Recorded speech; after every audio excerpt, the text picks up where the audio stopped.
N'ọzọ dịka ibe ya, osote gọvanọ Anambra steeti Dr. Onyekachukwu Ibezim na-agọrọ ndị Anambra ọfọ emume Ista gbaa ha ume ka ha chetakwazie ndị enweghị ike ọrụ ha nọ n'okirikiri n'oge a.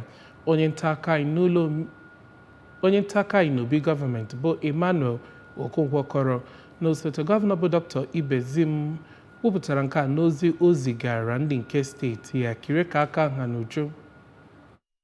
Ibezim onye rụtụrụ aka na oge Ista bụ oge eji enyocha onwe ma dozikwe ndị mmadụ ka ha jiri oge a chemie echiche adịm na mma ha na Chineke ya nakwa ndị mmadụ ibe ha. Ọ dọrọ ha ka ha jiri ugbu a nyere ibe ha aka ma dịkwa njikere ịchụ àjà n'ebe o metụtara mkpa na akpa ndị ọzọ dịka Kraist si wee mee n'elu obe Kalvarị n'ihi ndị mmadụ. Osote aka na-achị steeti a Ibezim gwara ndị bi na steeti a ka ha gbaso gọọmenti Ọkammụta Chukwuma Soludo n'ịdị na-echekwaba ọtụtụ ihe ndị alụgasịrị na steeti a ma dọkwa ndị mmadụ aka na ntị ka ha wezuga ịdị na-agba taya ọkụ n'okporo ụzọ bụ nke o kwuru na ọ na-emebi ụzọ nke arụchara arụcha. O kwekweziri ndị steeti a nkwa maka ezi nchekwa ndụ nakwa akụnụba n'ihe mmemme Ista ma dịrị gawazie. Ọ nọrọ n'oge ahụ dọọ ndị ntorobịa aka na ntị ka ha wezuga onwe ha n'ihe ọbụla ga-etinye ha na nsogbu ma bụkwarụ ndị na-esonye n'iwu bụ nke o mere ka ha mata na akparamagwa ọjọọ enweghị ebe ọ na-eduga mmadụ.